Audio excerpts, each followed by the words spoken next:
Hello बच्चों, so let's see this question.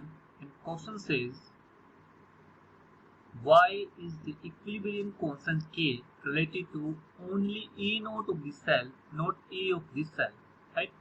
So देखिए इस क्वेश्चन में क्या बोल रहा है कि जो हमारा E nought of the cell है वो हमारा इक्विलिब्रियम कांस्टेंट K से रिलेटेड है, जबकि हमारा जो E ऑफ द सेल है वो हमारा इक्विलिब्रियम कांस्टेंट K से रिलेटेड नहीं है। तो चलिए देखते हैं इस क्वेश्चन को। इस क्वेश्चन में जो हमारा की कॉन्सेप्ट रहेगा वो की कॉन्सेप्ट रहेगा हमारा Nernst equation. So I can write in this, here is key concept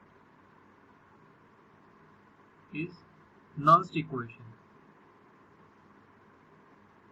Nernst equation. तो इसमें जो हमारी नॉन्स्ट इक्वेशन होती है वो क्या होती है, देखो यहाँ पर हमारा नॉन्स्ट इक्वेशन होती है E of the cell, E cell is equals to E nought of cell minus 0.059 divide by n log concentration of the product divided by the concentration of the reactant, right. तो इसमें क्या होता है, let's say हमारे पास कोई species है जो कि इक्विलिब्रियम है, A is in equilibrium with B। तो हमारा होता क्या कि जो इक्विलिब्रियम कांस्टेंट होता है तो क्यों E से E ऑफ दी सेल से क्यों रिलेटेड नहीं है। तो देखिए इस क्वेश्चन में इसमें हमारे लेट्स से हमारे पास A और B दो स्पीसीज है, तो at equilibrium E of the cell है, E of the cell becomes 0, ठीक है। इसका मतलब ये हुआ कि सेल इज नॉट वर्किंग। इसका मतलब क्या हुआ, cell is not working.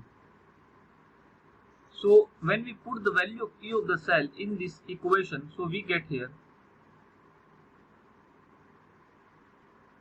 0 is equals to E naught cell minus 0.059 divided by n log, and this is, you can say, K equilibrium, right?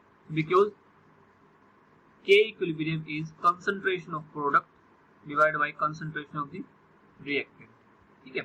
तो यहाँ से जब हम इसको रीअरेंज करते हैं इस इक्वेशन को, तो इस इक्वेशन को रीअरेंज करने पर हमको क्या मिलता है, देखो E nought of cell is equals to 0.059 divide by n log K equilibrium.